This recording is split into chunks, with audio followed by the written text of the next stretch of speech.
What is up, beautiful people? We have Jiries Dawaher. Is that how I say your name? I want to make sure I didn't screw that up. Yeah, close enough. Okay, Dawaher. sorry. Joe Dawaher, sorry. I'm really bad with names.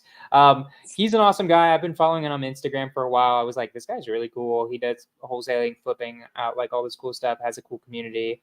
And I'm like, yeah, like let's just have him on the podcast. He seems like a really great guy. And I want to meet him, get to know him. Who knows? Maybe afterwards we'll do some deals. And yeah. So first off, Jiries, I just want to say thank you so much for coming on.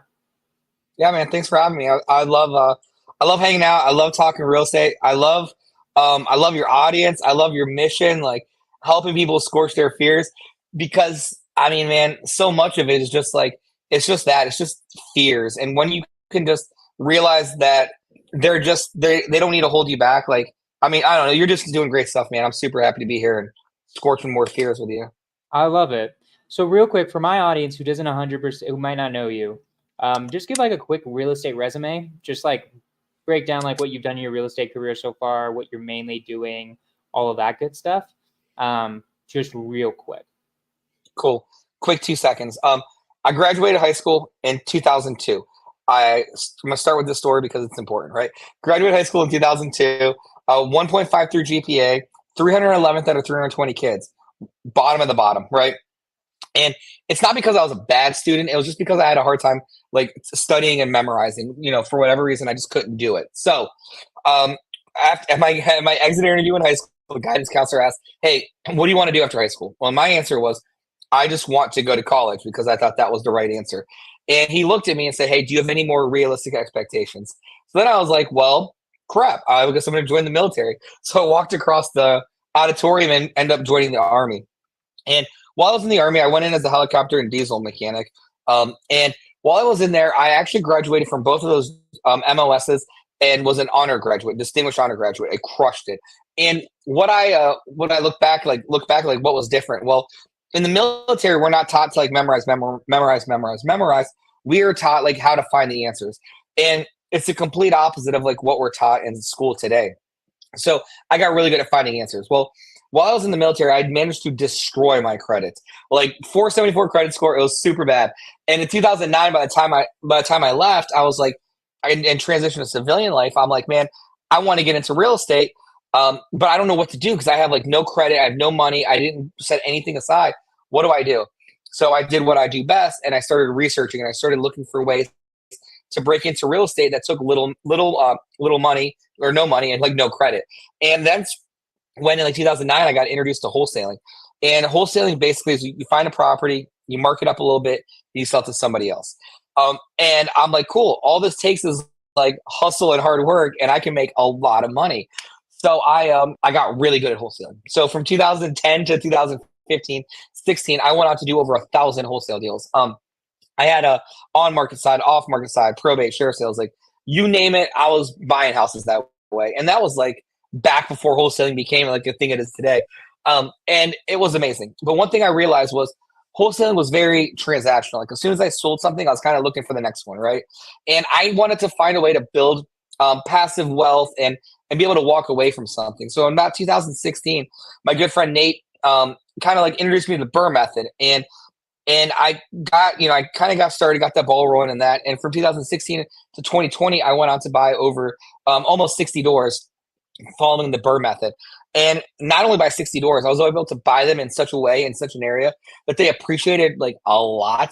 And I was able to cash out almost $1 million in some equity and still leave like 3 million in equity in there. Nice. And now, now I'm actually a partners on a Hampton Inn, a Staybridge, and a Courtyard Marriott, all from, that very first wholesale deal I did in, 2010. So that's my 2-minute story. I love it. That's so amazing. There's so many good things about that. 1,000 wholesale deals, guys. That's freaking crazy, just to throw it out there.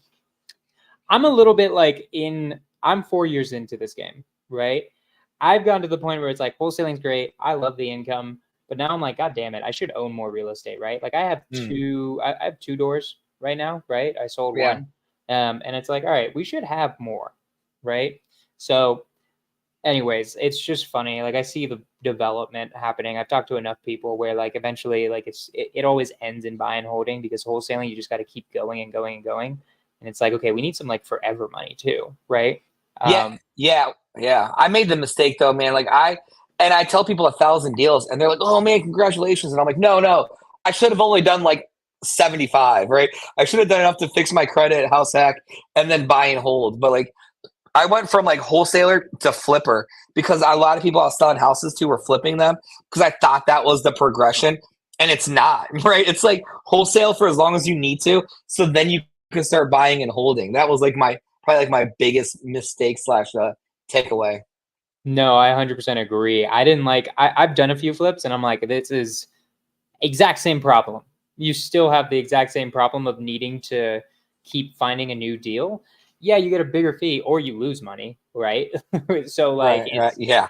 it's just, yeah, buy and holding is where it's at.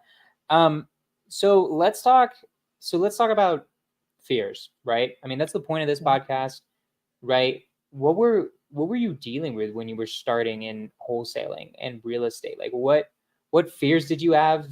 How did you overcome them?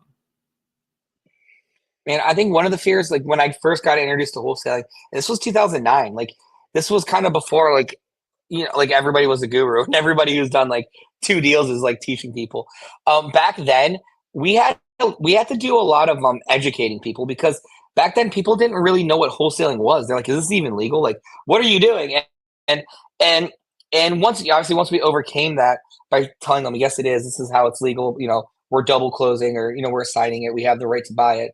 Um, it got easier, and it's so much easier now. But in the beginning, the biggest fear, man, is just like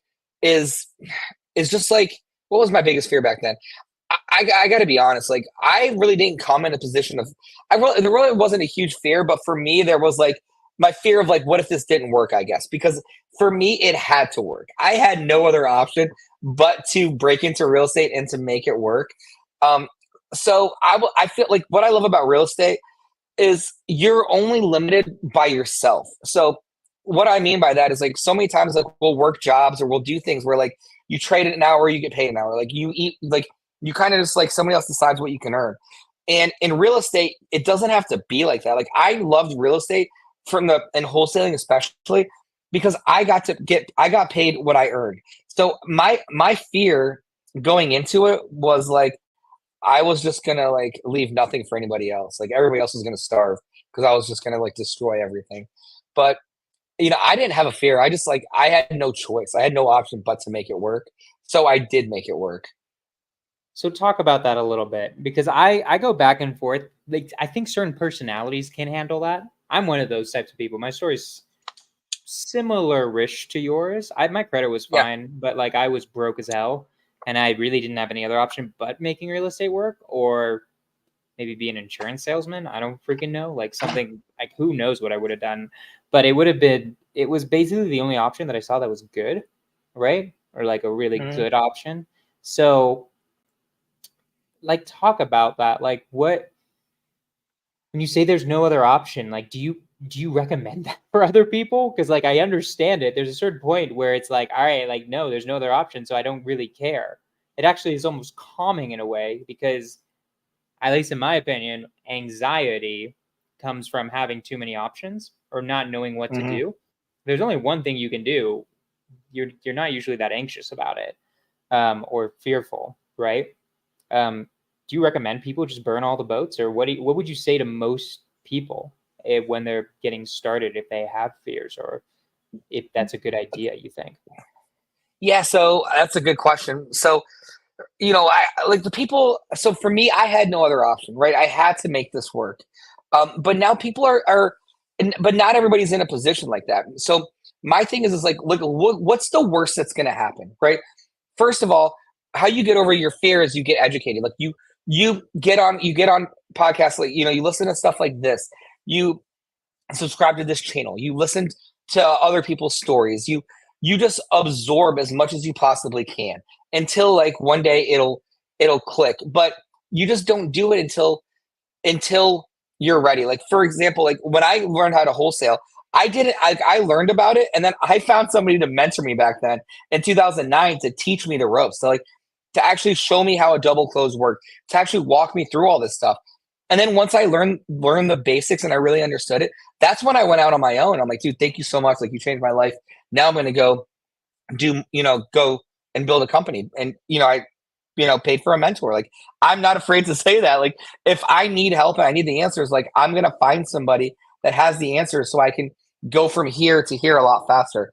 But for my people that have like full-time jobs that are scared to get into real estate or hesitant or whatever, like, there's so many free resources, like now, especially between like YouTube, Instagram, all this stuff, where you can just like listen and absorb it all. And it doesn't have to be all or nothing, right? I love the fact that some people can work full time and then carve out an hour a day, 30 minutes a day to grow a real estate business and still have the comfort and security of their W-2 to be there, so they don't have to go all in on real estate in the beginning. You don't have to do that in the beginning if you don't want to. But for me, I just didn't have a choice. Like, it was this or it was nothing. Makes sense. So, yeah, like, it's just such an interesting thing about like how different personalities work. I'm curious what it was like in 2009, right? I'm like thinking like, God damn, like what would I, like, where did you even find resources for that back then? Like, now it's like this huge thing. It's a pillar in real estate. But yeah, like what I've heard back then, it was just like, it wasn't even known as like a method of doing real estate, right? How did you find out about it? And like, yeah, like what was it like back then compared to now? So a little backstory-ish kind of. So before as I was kind of getting out of the military, I was like diving into network marketing and like it's the MLM stuff, it's the pyramid stuff. Like, I think it's great, I guess, like learn some stuff in it, but I didn't make any money. It was just a disaster. That was part of what destroyed my credit. It was like multi-level marketing. And I was like, oh, I'm done with it. I'm not gonna, this is crazy. I did it for a little bit. It's like not for me. Well, I had a friend as I was getting out of the military who sent me a picture of like a brand new Audi that he bought and something else. And he's like, dude, you need to get up here and do this real estate with me, this wholesaling stuff. And he's the one that actually had helped me become my mentor. And I'm like, dude, I'm not going to do it because he was in network marketing. I was like, I'm good. I'm going to figure something out, like, whatever. And he's like, no, this is wholesaling. And he explained it to me. And I'm like, you're telling me that I don't need to have any money to do this? He's like, no, this is what you do. And he kind of walked me through it. And I'm like, this is crazy. I'm like, this can't be that easy. So I went to Cincinnati because I was in Hilton Head in South Carolina at the time. So I came to Hilton Head and I just like started doing what he said. And back then, believe it or not, like everybody today is like off market. Like, we did like 80% of our deals were on the MLS. Like, they were on the MLS. And now today, people, like, nobody wants to tell you that you can wholesale off the MLS because it's not as sexy as like buying off market. Like, off market, don't get me wrong, like I buy off market deals still, but there's actually like a database of people that want to sell their house that's listed on the MLS. So there's we were doing a ton of deals off the MLS, and back then too, we were also doing a lot of short sales, which coming out of 2008, we did wholesale. We did a lot of, became really good at short sales and running those through the pipeline to pick up some deals that way too. I love it. So you got a mentor, basically, is the answer to the question, who just knew how to do it.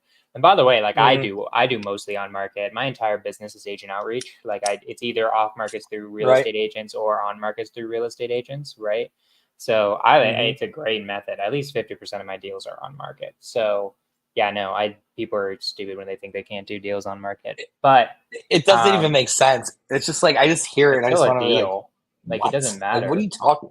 Yeah, and I've bought things for like 50 grand over list and like 50 grand below list. Like, it doesn't matter. It's just the list price. Like, it just depends on what the number is, right? Like well, people, it does have to make sense. Like, don't do 50 grand above the list price if it's been on market for 90 days, right? But yeah, no, you can do that if it was just listed or something like that, right? Or so.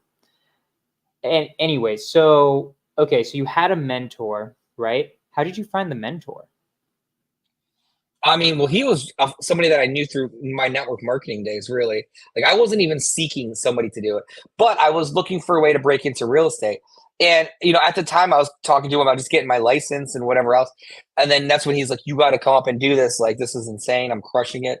I'll help you get going and this and that. So it just kind of just happened. It happened by by putting it out there. And like when I say put it out there, it's like I was very vocal about like I wanted to get into real estate, but I just didn't know what to do. And it kind of just came organically. Like I say a lot of people, I say this all the time, people sometimes can be like secret agents when it comes to real estate. Like I'll be helping people do some, real estate deals.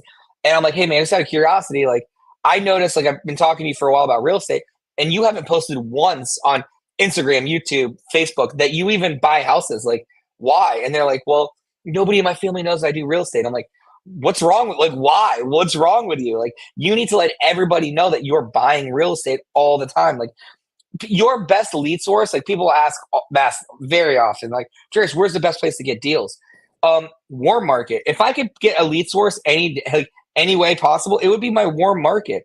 But do I always get at my warm market? Like, not really. But I do get leads because I'm very vocal about I buy houses. So please, please, please let me know if you or anybody needs help getting rid of a house or is falling behind. So or whatever. I have an interesting question for you because I think this is like an interesting thing that I think a lot of wholesalers specifically deal with. How do you when you're producing content, right? Flippers, what they do is they show their projects. Same with buy and hold people. I do everything now, so I've been showing just flips and buy and holds and stuff like that. What type of content or how do you let people know that you're doing or you're buying houses? If let's say you're just wholesaling, let's say you're just in that stage, like what would you recommend for people to get more wholesale deals through social media? Everybody get your pen and pad out. We're about to drop some gold, right? All right, this is what I would do, okay? I would go to like my Home Depot, Floor and Decor, Lowe's, or like any of these hardware stores, right? And I would just take pictures of tile and be like side by side, be like, tile A or tile B, like what do you guys like more? Not sure what you put in a project, this and that. And it's like, it doesn't even need to be your project, right? Like put pictures of like you going to a hardware store, pictures of you looking at a house, and then even following the journey of a house that you wholesale. Like, hey, so-and-so, hey, is it cool if I just want to swing by and check in on the house? Like, as you're doing, is it cool if I take some photos and shoot some videos about what you're doing here? Oh, cool. It is awesome. Thanks, man. And I would almost make that like part of the package. Like when I wholesale, like, hey, I'm going to swing by and check this house out and take some photos and tag along on the journey. But that's one huge way there is just being a part of the process of what you wholesale. Because the relationship in the deal doesn't have to stop when you sell it. Like your best investors are the ones that keep coming back, and you build those relationships, right? And then going to hardware stores, taking photos of tile, like I said, going to real estate meetups and just posting like, hey, your network is your net worth at a meetup, like, talking real estate, like any of that kind of stuff. So it's really like honestly anything, like paint colors, all of that kind of stuff. Just putting it out there is huge. I love that. Yeah, because it's a question I've gotten before, and it's something especially back in the day, like I've just done my own projects, but I like that too because I'm probably like 90% wholesale, and then 8 to 9% buy and hold, and then 1% flip. I probably do like a flip a year just cause, right? Yeah. And yeah, like I mean, I won't always be doing a flip, so it's an interesting thing. I could, I guess, go to my buy and holds, right? I every once in a while do that. There's something that needs to happen there. So no, that was really good advice. So why do social media at all? I mean, I know the answer, right? Like I've made so much goddamn money from it, but let's talk to the people who just aren't doing it right now, right? Or don't know how to do it or feel like it's a waste of time. Like what would you say to them? And like talk about like A, what you would say to them, and B, how it's already changed your business and your life. So here's the deal is like I find that most people that don't want to do social media, it's not that they don't want to do it, it's that they're embarrassed that they're doing real estate. So like maybe it's the guy that's like a full-time pharmacist who's killing it from the outside looking in, but is sick of working all the time, or the chiropractor, the dentist. Sometimes we tend to put too much value into what people think when it doesn't matter. Like we need to just do what makes us happy. Like people have this frame of us already that we think we have to fit into. But first of all, like post on social media, who cares? Like who cares what anybody says? Like that's the last thing I'm ever worried about. So first of all, don't be afraid to look stupid or to like look to or to like disappoint somebody or whatever that is. Like that doesn't matter. And man, and this has changed so much for me because in the beginning, like especially as I started to do well wholesale, I didn't really like putting stuff on the internet. Like I didn't like people to know like I had any deals or I made any money or anything like that. But what's really cool for me now is like I'm able to get deals that way, which is awesome and it's a great resource. But I'm also able to help a lot of people along the way because so many people just feel like they just because they have no money or they have no credit or whatever, like they feel like they can't break into real estate. And that's just such a lie. Like, like I've helped a lot of people do wholesale deals and I could have never done that had I not been on social media talking to people, talking through deals, sharing my story and showing them how to do that. But if you're not doing it because you're worried about what people think, like that's the worst thing I've ever heard in my life. You need to squash that because the people that don't matter will weed themselves out, and the people that do want to see you do well will only become louder in your life. And also, you're going to make an amazing group of like new friends and a new community that is full of like people that want to lift each other up. And that's who I want to be around all the time are people that want to lift each other up because it's a lot more fun when you can network and connect at a spot of abundance versus like the scarcity that most people walk around in. I 100% agree. And I really like, I mean, like those were all amazing answers, obviously, right?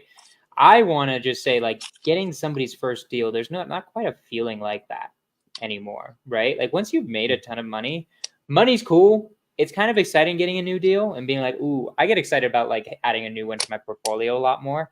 Wholesale deals don't like excite me as much. Owning more real estate excites me. But I bet even at some point that'll get old. I don't think getting someone their first deal will ever get old. I don't think that ever happens. You can tell me if I'm wrong. I mean, you have a community, you teach people too.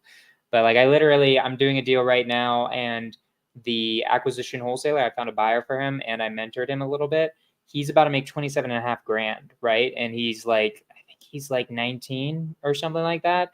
I just can't even, when I was 19, 27 and a half grand, I like literally couldn't even imagine that much money. When I had my first, when I had my first wholesaler was 10 grand, I could imagine that much money, but I could not imagine 30 grand. And then I did 150 grand. That was a crazy deal. But it's just an insane amount of money. And like seeing someone get their first deal and being part of that, I just don't think there's any better feeling. I don't think it ever gets old. I don't know. Tell me if I'm wrong. Do you think it ever gets old? I don't think so. No, it doesn't. It never gets old. Like, and that's the cool thing is it's you're just part of so many people's story, helping them. Like, that's exciting. Like I picked up a deal recently, like actually like 2 days ago. This deal, I got it for 100. I can sell it for 120, and I'm kind of like, man, do I just wholesale it to myself and then flip it, or what do I do with it? And I'm finally at a spot now where I have no projects. Like I have like nothing. And it feels amazing because then I'm able to double down on like going to do more like I'll do like more on-site trainings. I can just do more stuff. I can like go to the pool more. I can actually like enjoy my time more because I've got this wholesale stuff dialed in again. But more importantly, I've got all my passive stuff dialed in even better. But I'm just gonna wholesale this deal, get rid of it, and just keep helping people. Like I don't want to do another flip. I don't feel like it. I don't even want to buy another rental, honestly, right now. Like my main focus right now is like really, I think we're gonna sell a couple of our hotels, which that'll be like a 7-figure deal, which would be amazing. But it all started from wholesaling, right? It all started from the basics of what we learned in the beginning. But helping like Brian, like this one guy, Brian Martinez, did his first deal in less than 30 days. He made $25,000, and I'm like, that's that's amazing. Like, and this guy, like JJ did a deal, made $54,000, and his full time job he made $36,000 a year. And on his first deal, I helped him make $54,000. So the answer is no. It never gets old. I love that. Yeah, like so talk to me about your goals. Like it sounds like you're kind of like where you want to be passively, like you're basically financially free. What are you trying to do or what are you working towards or is it more just relaxing? Like talk to me about like what what do you want life to be and B like how are you living it right now? So here's the deal. Like right now, passively, we're probably at like 22, 23,000, like net after it's all said and done, which sounds like a lot, right? Because it is, right? It is kind of. So, but here's the deal. Like here's like the big picture of like buying these things, right? It's like, last month we had 5 empty units. Our 5 empty units are about $1,500 a piece. So that's like 3,000, 6,000. That's like $7,500. So that 23,000 goes down to 15,000, right? And then now I got to turn these 5 empty units, and that's about at least 1,500 a piece. So that's another 7,000. So that that right there is it takes it down like $7,500 for the month, right? When you do this, and there's like there's just like ups and downs and flows and stuff. And I always laugh when I hear people say like, I just want to get to 10,000 a month passive in rental income, and I'm like, no, you don't. Like that's not enough, right? You really, I mean, honestly, you really need to be at like, I say like 30 to 40,000 passively, and which is about by my calculations about like 80-ish doors. So I've got like 20 to 30 more doors I definitely want to add at some point. But for right now, like I've just been grinding so hard. I really just want to like relax, right? I really want to relax and spend more time helping other people and going on that front because that's what brings me the most joy. So like I'll eventually get bored enough to where I'm gonna buy, but I'll go take down an 8 unit or something like that, or whatever 30. I don't know, whatever comes up. I'll just buy it if it makes sense. But but right now I'm just gonna kind of hang out. We're hanging out. We got the hotels. Like that's always fun. I took my son. Like take my son and his friends. Like we'll go swim at our hotel. And like when you own the hotel, the pool never closes, which is like super cool. And I grew up super poor, so to be able to be like, hey, we can swim all night in the hotel we own, and then when we're done, we're gonna go raid the mini bar or the snack bar, and it's all free because it's our hotel. Like it's just wild, man. It's super cool. I love that. And I mean, what you were talking about, this is the thing, right? Like, I feel like for me, I'll tell you my goals a little bit, just like because I've noticed this. I own, like I said, I've owned 3 rentals. I sold one because it was doing badly. I own 2 right now. The thing with single family rentals, it's like once you have, if someone's missing, then it's just like zero. It's negative dollars, right? And there will be people who leave. I've gotten to the point where I'm like, I'm very like, the only way I'm going to keep single family rentals now, I think, is if it's creative financing, if it's a sub 2 or seller financing. Other than that, I'm getting to the point either it has to be an insanely good deal. I buy it just so cheap, it's just too hard to not keep. Or B, I want to be going for like multifamily, right? I feel like that's the move. I could be wrong. I haven't owned any multifamily yet. It sounds like it sounds like right now you mainly own single family and then hotels. Am I right about that? Yeah, I think I've got like 5 single families, which I'm actually going to sell those off because I'm kind of done with them, like you were saying. But now most of them are like 3 to 4 units to kind of build up the portfolio. But what's really important, in my experience, is like us starting at this foundation from like wholesaling, and then even having like single family 2 unit 4 door kind of properties, is like this is the foundation the whole way up. So when we bought our one Marriott in Columbus, and we had to renovate it, we had to do a PIP, the property improvement plan, that the brand gives us. And renovating a hotel is like the exact same process as renovating a house, except the materials change a little bit. But there's more zeros whenever you finish and stabilize it, and you make way more money. Like, but pushing the job, managing the contractors, all of that stuff that you learn on a single family level of 4 unit, 2 unit, whatever, it translates up to a 40 unit, to a 60 unit, to a commercial hotel. And a lot of people want to go from like nothing to go and be like, I want to buy a hotel. I want to buy a 50 unit. Like that's cool. And maybe you can buy a 50 unit as an LP, a limited partner, and you invest in a syndication and you're hands off and you sit back. But man, I just think there's such a value in getting to like 10 doors or 10 transactions or whatever before I really wanted to go and buy bigger deals, because bigger deals are more money, but also can be bigger risk if you haven't built a good crew and a good foundation. So you think 10 doors around 10 doors of like Den Burr, 10 flips, something like that, and then you like have the skills for like dealing with contractors, doing rehab, all that type of stuff? Do you think that's around the magic number? No, I think 30. My measurement was 30. It's kind of like it's 30. So I just 30. Threw 10 out for whatever reason, but I think 30 is it. Okay, cool. Yeah, I should do. Yeah, you're making me want to do a few more single families then, just cause, right? I mean, even with like I've owned like 5 different single family rentals, and I've gotten rid of them, some of them, in different ways. But like like it definitely taught me a lot about like, okay, rental rate is 1,600. Over time, it's going to be like 70% of that, 75% of that, especially if you have property management or stuff like that, right? There are like a lot of costs into owning these types of things. So where do you recommend to start? So obviously start with wholesaling, and then what should you do after that? Should you do a flip? Should you do a burr? Like, what do you think out of those two? Or maybe a different option. I'm a big fan of like doing like well, so like I'm a fan of like if you're gonna wholesale, also have your real estate license. Where it's like a lot of times these people are like they're killing wholesaling and blah blah blah. But like my thing when it came to wholesaling, because I had my license the entire time, and my question was like, do you want some of the money or none of the money? And the deals that I couldn't make work as a wholesale deal, I listed them for the homeowner. I'm like, hey, I'll put it on the market for 1% for $500. I didn't care because like if I couldn't wholesale it, I'm better off getting something than nothing. So I think that there's a ton of value in getting your real estate license, especially while you're getting going, so that you can, I don't know, just so you can make more money, right? It opens another avenue. But when you do that and you wholesale, it's super important to disclose. I have my license, and you also work with a real estate investor friendly brokerage as well is huge too. So make sure you disclose, check out your state laws, whatever. But you know the whole thing. But I'm a big fan of having your license.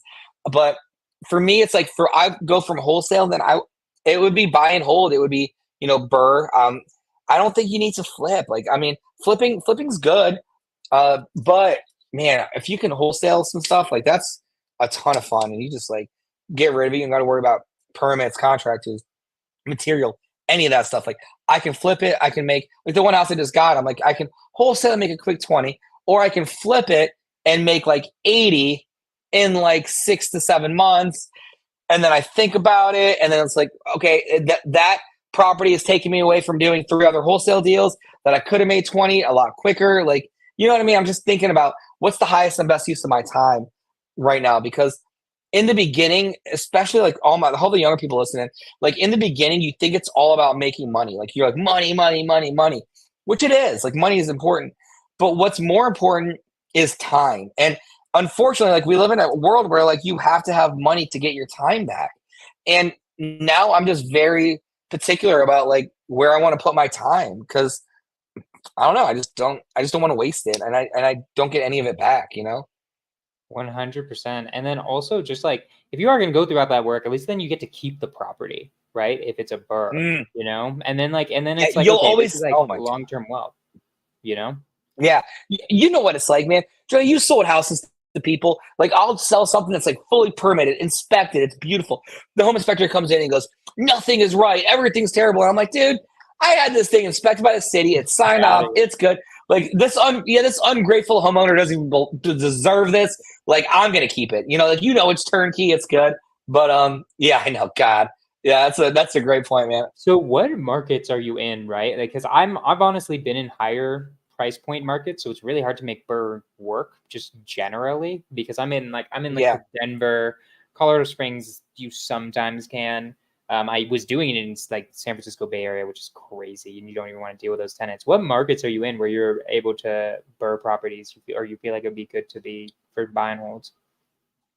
I mean, so my rule, like when I'm looking for an area to invest in, like obviously you want something like landlord friendly. That makes it easier when landlord friendly laws are in place. But when it comes to price point, like I've had the best success in like first time home buyer markets. So like in Cincinnati, Canton, Ohio, where in Lexington, like I invest in all those areas. I'm looking for things that have like an ARV of an after repair value of like 300,000 or less. Basically, is kind of like my wheelhouse. Well, that's my wheelhouse. But now, like a lot of those things that I had bought that had an ARV of 300,000 are now worth like $500,000, which is just from like appreciation of buying in the right areas. But I love dabbling in like the first time home buyer market when it comes to rentals in those areas. Ohio is like, I'm after Colorado, I think I'm going to go to Ohio just because of that. Like Ohio is like my favorite secondary market. I feel like the wholesale deals are going to be really small, but also the burr opportunities are like really possible there. So anyways, it's just something huge. that I was Columbus thinking is about. like fire. Yeah. Columbus is just crazy right now what that's turning into. Like, you can just throw a dart at Columbus for the most part and be like, appreciating area. Like, they are just crushing it up there. So talk to me about this idea of time, right? I think everyone like at the beginning thinks that, and then they end up working like 12-hour days for the rest of their lives, right? How do you balance out getting another deal versus spending time with family? Like, how do you have the balance that you want, right? Like, how do you, because things still need to happen, right? Like tenants leave, like, do you just have a team that can manage everything, or is it just you just say screw it, we're turning it off? I don't care if I'm not quite as much making as money right now. Like, how do you handle remembering? At least it sounds like for you having your time back, right? That sounds like a huge goal for you. So how do you make sure that that happens without things falling apart? So, well, first of all, like, real estate is not passive. Like, anybody who really believes that or is telling you that doesn't own enough real estate. Like, it's gonna take some time. Like, you're gonna spend like They I don't probably own spend a any real solid estate. I just don't believe they own yeah, any it's real estate if they think it's fully passive. nothing, Just gonna throw it out there. nothing at all. No, I probably spend like a solid hour a day managing myself. But what's cool is like I can manage it from my phone. Like, and I have like VAs, like a virtual assistant who is like my tenant coordinator, and she helps with tons of tasks. So, um, able to have a VA who kind of like delegate stuff to her, and she can knock stuff out. And then I check like end of day reports, and I get like reporting, and I see what's happening. That has helped a ton. Is just like being able to create like SOPs, just like how things get handled and train somebody to do it all. And I mean, she's been incredible. So like I kind of check what's going on daily and make sure things are getting done. And when a project opens up, like a property gets ready to open up, like she knows who to call to turn it, where the material is, all that. But then I still go check in on them and see what's going on. So the balance is like, I'm going to spend, an hour, maybe 2 hours a day on my real estate business, but like lucky I can kind of do it from anywhere. Like I'm in Canton now in this hotel hanging out and I don't even know if other people are somewhere, but I yeah, love that's the that. cool thing. It's like, What's yeah, your team? it's Is awesome. it just you and a VA, or do you have more people, or like what's your team look like? So it's me. It's me, my VA, and then I have my maintenance team. And for my maintenance stuff, like anybody that knows me knows I love to go deep on trade specific people. So she has my whole vendor list. Like anybody I've ever used, like pest control, appliances, glass block, window repair, trash out, like cleaning, like HVAC, everything, right?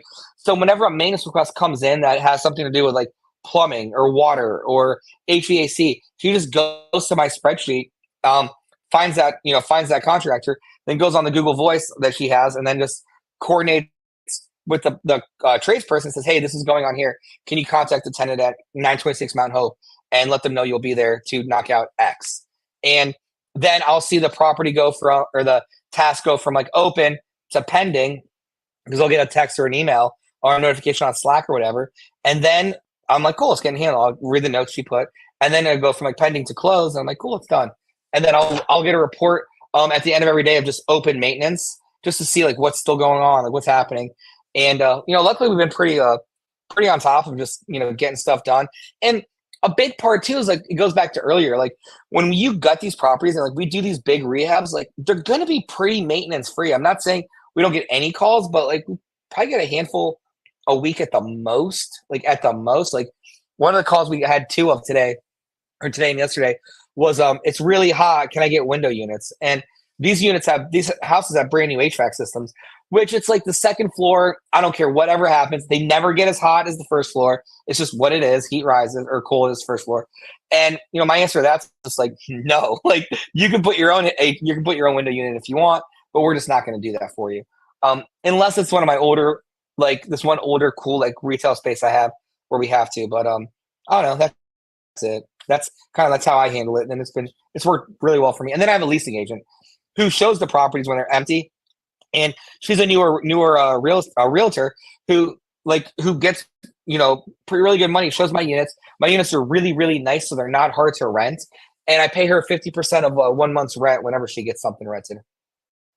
I love that. So that's like you have a really lean team. Like that's like not many Mm-hmm. people, like, which is awesome, right? I mean, I think it's partially because you're not wholesaling, right? Because you're keeping them. It's not, you don't need quite as many people. Who's in your Well, maintenance team? Like, what I does have a that look wholesale like? team too. So Oh, okay. Is maintenance that a team. different team? Yeah, I have a whole different team for for the wholesaling. I have two cold callers that are calling people, and then I have a skip tracer who like manages the list they call and make sure like they're calling the right list and everything like that. And then whenever they set an appointment, they set it on our they'll drop the recording and the info on the property, like all the info that we have. Drop a copy of the recording and tag me in it. And then my job is like I want to get out ASAP and be very very quick to go look at that property because like let's face it, like a lot of people have the same data. Like the data is not. You're going to see people that have data everywhere, but the difference is like being consistent and actually like following up is going to be what gets you the deals. Like it's not the data, it's just the consistency and the follow up that's going to help you. I mean, the data is a part of it, but it's not the end all be all. I love it. I love it so much. Yeah, I mean, that's like still a small team, right? Like it sounds like you don't really have any American employees. It sounds like you're mainly using virtual assistants, which is awesome. Most of my team are virtual assistants too. Who are you still closing the deals then? It sounds like. Wait, can you say that one more time? It sounds like you're still closing the deals then, like because you have mostly Yeah, virtual yeah, assistants. Are they doing it? I still am. Yeah, I love talking to people. Like I go out and talk to them. Like it's just like it's fun. I mean, I'm gonna do it until it's not fun. But to be totally honest, I recently turned on the wholesale machine like 4 weeks ago, 5 weeks ago. Okay, I because you were just like, so like before that. yeah, I just like I wasn't doing it, and then I was kind of getting a little bit booredish, and I was like, let me just like turn this on and just kind of like knock some That's stuff so out. funny. And I picked up a deal like in 4 weeks. It was crazy. But what I wish I would have done back in the day when I was wholesaling all those deals, instead of walking away, I wish I would have known back then I could have had like VAs take over my entire business and then kept that running while I was adding deals to my portfolio and buying rentals. I love it. Well, either way, it's super awesome. Like I really think it's cool. Like what I like about you, what everything you've done. Correct me if I'm wrong, and there might have been points where you weren't doing this, but you've set it up for what you want out of life. I think like you set it up where it's like I'm buying these rentals so that I can have passive income. I maybe at the beginning the wholesaling it was more just like let's just make a ton of money, but I like Mm. how now you're like I work 1 hour a day if I feel like it, and then the wholesaling I do because I'm bored as hell, and I just like I might put in more time to that just cause. Or it sounds like you might just say, screw it, we're not going to do it because I don't want to today, right? Like, and you're living Right. life on your own terms. Would you say that's like true? Or like if there's the other things that need to happen for that to happen? Because it sounds like that's what you've made your business is to make it like that. And that's awesome. Yeah, 1,000%, man. I just want my time. I just like want to wake up when I'm done sleeping. Like I want to control as much as I possibly can. And I just want to enjoy myself. Like it's not, like in the beginning it was just about a lot of money, but like once you make money and you buy watches and you buy cars and you do stuff, you really like you get to that and then you're just like, okay, this doesn't make me feel any different. So like I don't that doesn't matter. I just want more time and like the time is just like and I want more options and choices like and the time is what like throws it through the roof like and really really brings tons of fulfillment. So when you were doing the wholesaling, did you have that time or was it once you started doing the buy and holds? Like when did that start happening? Like how hard were you working when you were just doing wholesaling? Like did you realize that it would be you had to own some stuff for that to work? Or what do you think of that?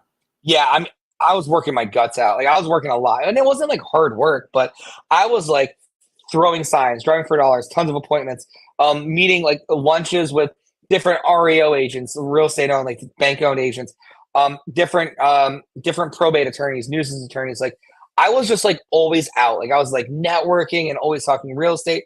And I still am talking real estate all the time, but it's just a little bit different. But I I just it was just kind of a grind. Like, like you when you're wholesaling, 15 deals a month, like you're gonna run into title issues. There's an error, there's this, you gotta go do this. And I'm the kind of person whenever there was a title issue or something that happened, I would to get this long lost brother to sign something, and then I'd have to give him money to actually sign the release, like all this crazy stuff when you're doing that kind of volume. But I just couldn't do it forever. Like I don't know, I just couldn't do it forever, which is why I started buying and holding stuff.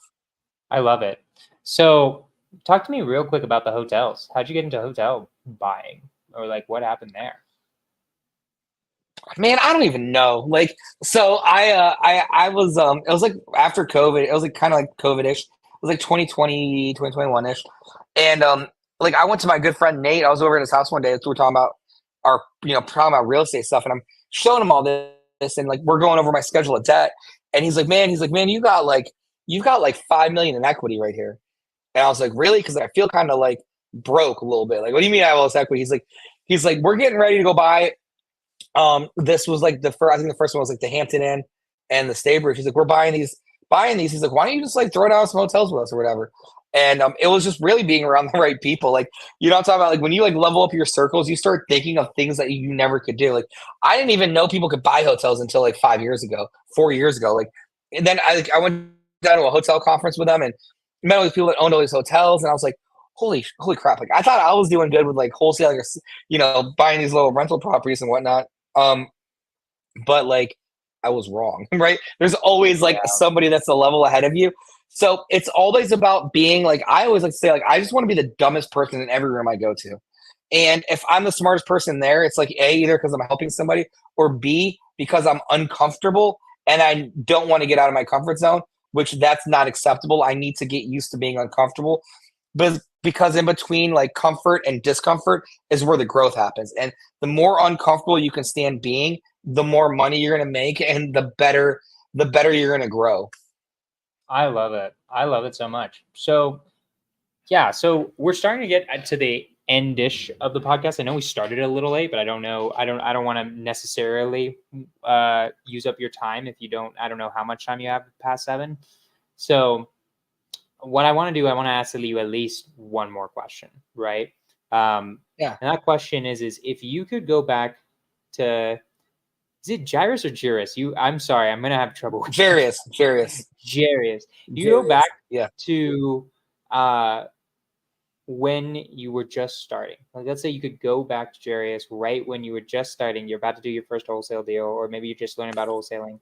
What would you say to yourself then, knowing everything that you know now?